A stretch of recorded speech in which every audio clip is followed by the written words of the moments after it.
আসসালামু আলাইকুম। নতুন আরও একটি ভিডিওতে আপনাকে স্বাগতম। আমরা আজকে যে বিষয় নিয়ে কথা বলবো, নতুনরা কোয়েল পাখির খামার বন্ধ করে দেয় কেন?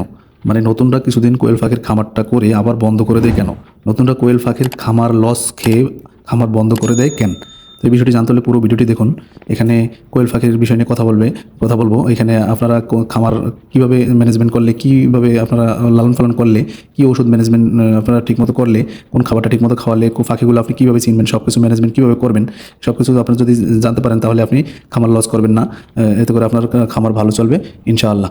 তো ভিডিওটি দেখতে থাকুন, আশা করি টেনে টেনে দেখবেন না, এতে করে অনেক কিছু মিস করে দিতে পারেন। তো চ্যানেলটি সাবস্ক্রাইব করে দেবেন, একটা লাইক করে দেবেন, বেশি বেশি শেয়ার করে দেবেন অন্যকে দেখার জন্য। তো আপনি নতুন, আপনি খামার শুরু করবেন ভাবছেন, কোয়েল পাখির খামার, তো আপনাকে তো কিছু বিষয় এখানে জানতে হবে, তাই না?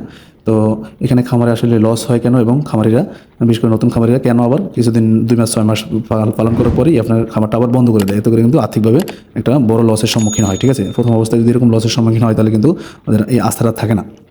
এই জিনিসটা কেন হয়? প্রথমই হলো, আমি কয়েকটা বিষয় নিয়ে এখানে আলাপ করব, তো আপনারা ধৈর্য সহকারে ভিডিওটি দেখতে থাকুন। প্রথম যে বিষয়টা আসে, তাদের ধৈর্য কম। ঠিক আছে, এমনিতেই তাদের বয়স কম, তারপর আবার ধৈর্য কম।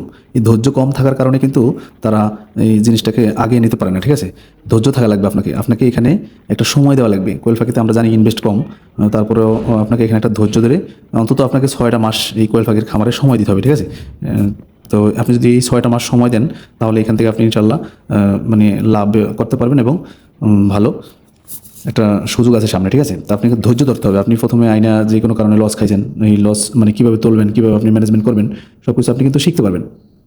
তো আপনার ধৈর্য ধরতে হবে। ঠিক আছে, প্রথম হলো আপনার ধৈর্য থাকতে হবে। তারপরে যে বিষয়টা আসে এখানে, না জেনে খামারে আসা বলতে এখানে অনেক কিছু জানার বিষয় আছে। আপনি কীভাবে লালন পালন করবেন, কীভাবে খামার ঘর করবেন, কীভাবে ওষুধ ম্যানেজমেন্ট চালাবেন, সব অনেক কিছু একটা বিষয় জানা আছে। আমরা অনেকেই না জেনে শুধু ইউটিউব দেখেই কিন্তু মানে হ্যাঁ, ইউটিউবে আপনারা অনেক কিছু জানতে পারবেন, কিন্তু তারপর প্র্যাকটিক্যালি মনে করেন আপনি যদি খামার ভিজিট করেন, আপনার আশেপাশে বা বাসার আশেপাশে যেই খামারগুলো থাকে, ওখানে বড় ভাইদের সাথে গিয়ে কথাবার্তা বলেন, তাদের সাথে মানে সরাসরি কিছু অভিজ্ঞতা দরকার আছে। যত ইউটিউব ঘাটেন তারপরেও আপনি কিছু সরাসরি অভিজ্ঞতা দরকার আছে, কারণ পাখিটা তো আপনি কিনবেন না, পাখিটা তো ইউটিউব থেকে কিনবেন না। ঠিক আছে, ইউটিউবে হ্যাঁ অনেক খামারি আছে, তারা বিক্রি করে, কিন্তু আপনাকে তো সেই পাখিটা যেই আনতে হবে, তাই না? এই জন্য খামার ভিজিট করবেন, তাহলে অনেক কিছু আপনি জানতে পারবেন। তারা কীভাবে খামার ম্যানেজমেন্ট করে, কীভাবে পাখি লালন পালন করে, কী খাদ্য খাওয়ায়, কী ওষুধ খাওয়ায়, কীভাবে অসুস্থ হলে চিকিৎসা নেয়, সব কিছু আপনারা ইনশাল্লাহ এখান থেকে জানতে পারবেন। কয়েকটা খামার ভিজিট করেন, খামার করার আগে কয়েকটা খামার ভিজিট করবেন। ঠিক আছে, তারপরে যে বিষয়টি নিয়ে আলাপ করবো, কতদিন বয়সে ফাঁকি দিয়ে আপনি খামার শুরু করবেন, এটা কিন্তু একটা ভালো একটা জানার বিষয়। কেননা এখানে আপনি যদি হুটহাট করে যে কোনো একটা বয়সে পাখি নিয়ে আসেন, আপনি নতুন, তাহলে কিন্তু ধরা খাইতে পারেন। ঠিক আছে, এখানে একদিনের পাখি আছে, মানে একদিনের বাচ্চা, বোর্ডিং কমপ্লিট 10-12 দিনের বাচ্চা, 15-20 দিনের বাচ্চা, তারপরে 30 দিনের মেয়ে পাখি, ডিম পাড়া পাখি। আপনি কোনটা দিয়ে শুরু করবেন? এটা আপনি যে কোনোটা দিয়ে শুরু করা যায়, তবে আমরা যারা নতুন তারা আসলে একেবারে বাচ্চা দিয়ে শুরু না করাটাই ভালো, কেননা এখানে কিছু অভিজ্ঞতার বিষয় থাকে। বোর্ডিংটা ঠিকমতো না করতে পারলে কিন্তু একটা লসের সম্মুখীন প্রথমেই হয়ে যাওয়ার সম্ভাবনা আছে। তাই আমি বলবো, আপনারা যদি আপনাদের বেশি টাকা থাকে তাহলে আপনারা ডিম পাড়া পাখি দিয়ে শুরু করতে পারেন। মানে হয়তো এমন হয়তো 2-4 দিনের মধ্যে ডিম দিবে, মানে পাখির বয়স ধরেন না 42 কিংবা 40 দিন বয়স, এরকম পাখি নিতে পারেন। দামটা একটু বেশি পড়বে, তবে খুব তাড়াতাড়ি ডিম পাবেন, মেয়ে পাখিটা নিশ্চিত পাবেন। ঠিক আছে, মেয়ে পাখিটা নিশ্চিত পাবেন। তো আপনারা এটা দিয়ে শুরু করতে পারেন। আর যদি মনে হয় যে না, আমি এখানে আর একটু কম দিয়ে শুরু করবো, বোর্ডিং কমপ্লিটটা সবচেয়ে আমার মনে হয় বেটার। এটা আপনারা 10-12 দিনের বয়সে মোটামুটি এটা কম টাকার মধ্যে পাবেন। এটাতে শুরু করলে সবচেয়ে ভালো হয়। যে সময় ছেলে পাখিগুলো বেরোবে, 30-32 দিন বয়স হবে, তখন ছেলে পাখিগুলো বিক্রি করে দিলেন, মেয়ে পাখিটা রেখে দিলেন। এতে করে আপনি অনেক কিছু শিখতে পারবেন। ঠিক আছে, তাহলে এখান থেকে আপনার কিন্তু ইনভেস্টও কম লাগবে। এখান থেকে কিছু আপনি শিখে আস্তে আস্তে খামারটা এগিয়ে নিতে পারবেন। তারপরে যেই বিষয়টা আসতেছে এখানে, খামার ঘর নির্মাণ, এটা একটা ভালোই একটা বিষয়। কেননা এখানে যেহেতু আপনি পাখি পালবেন, তাহলে তো এখানে আপনার একটা ঘর দরকার। ঠিক আছে, তো আমরা অনেকে ভুল করি কি, এখানে অল্প পাখি দিয়েই তো প্রথমে আমরা শুরু করবো, কিন্তু তার জন্য আমরা অনেক বড় একটা সেট করে ফেলি যে আমার ভবিষ্যতে এটা বড় হবে, আমি বড় করে করবো যদি একবারই করি। আসলে এটা আমার মনে হয় ঠিক না। হ্যাঁ, যদিও এটা একবারে চিন্তা ভালো, কিন্তু আপনি তো লস খাইতে পারেন, আপনি এখান থেকে নাও দাঁড়াতে পারেন, কিংবা আপনার চিন্তা ভাবনা চেঞ্জ হতে পারে। এই জন্য আমি মনে করি অল্প টাকার মধ্যে ছোট্ট একটা ঘর করা, যেটা আসলে আপনার পাখিগুলো রাখতে পারবেন। আপনার এখন 100 দিয়ে শুরু করলেন, আপনি সর্বোচ্চ 500 একটা সেট আপ, মানে এরকম একটা ঘর করলেন, এর বেশি করবেন না। তাহলে মোটামুটি আপনার ইনভেস্টটা কম লাগবে। আপনি যদি হুট করে ছেড়ে দিতে চান, তাহলে কিন্তু আপনি অনায়াসেই ছেড়ে দিতে পারবেন। আর এই ছোট্ট একটা ঘর করতে, ঘরের যে আপনার বাড়িতে টিন বাঁশ কাঠ যেগুলো থাকে, ওগুলো দিয়ে কিন্তু হয়ে যায়। টুকটাক কিছু জিনিস কিনা লাগলো, আপনার কিন্তু লসের সম্মুখীন হবেন না পরে। ঠিক আছে, এই জন্য ঘরের পিছনে ইনভেস্ট যত কম পারা যায়, আপনার পাখিকে সেফটি দিয়ে যত সম্ভব কম খরচে আপনার ঘরটা করতে পারবেন, ততই কিন্তু আপনার মানে ভালো হবে। তো এই যদি ঘরের বিষয়ে যায়, তারপরে আছে এখানে ওষুধ ম্যানেজমেন্ট।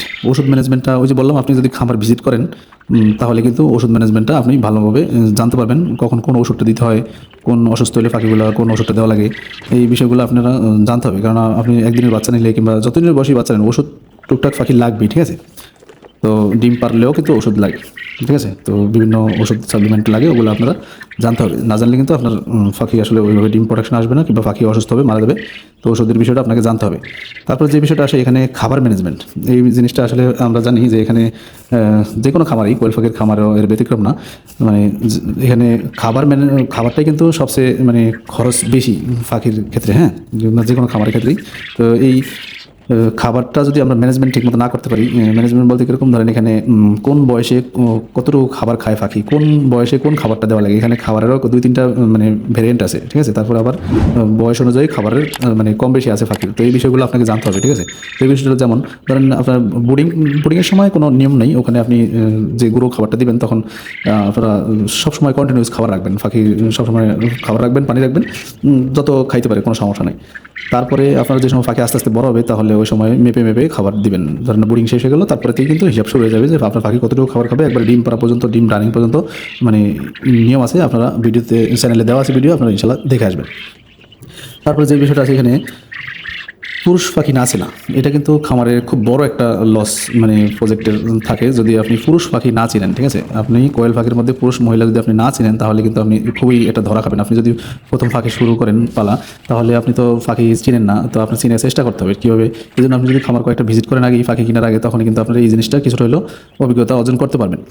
আপনি দেখা যাচ্ছে মহিলা পাখিটা শুধু কিনবেন, আর আপনি যদি পাখি না চিনেন, তাহলে কিন্তু এখানে আপনাকে পুরুষ পাখি অনেকগুলোই ধরিয়ে দেবে, যাতে করে আসলে আপনার মহিলার দামটাই কিন্তু রাখবে। আমরা জানি কোয়েল পাখির মহিলা পাখির দামটা বেশি, পুরুষ পাখির দামটা কম, অনেকটাই কম, ঠিক আছে। তো আপনি যদি প্রথমে এরকম একটা ধরা খান, পুরুষ পাখি নিয়ে আসা, মহিলা পাখির বদলে পুরুষ পাখি নিয়ে আসা, তাহলে কিন্তু ওখানে একটা লস সম্মুখীন হয়ে যাবেন, ঠিক আছে।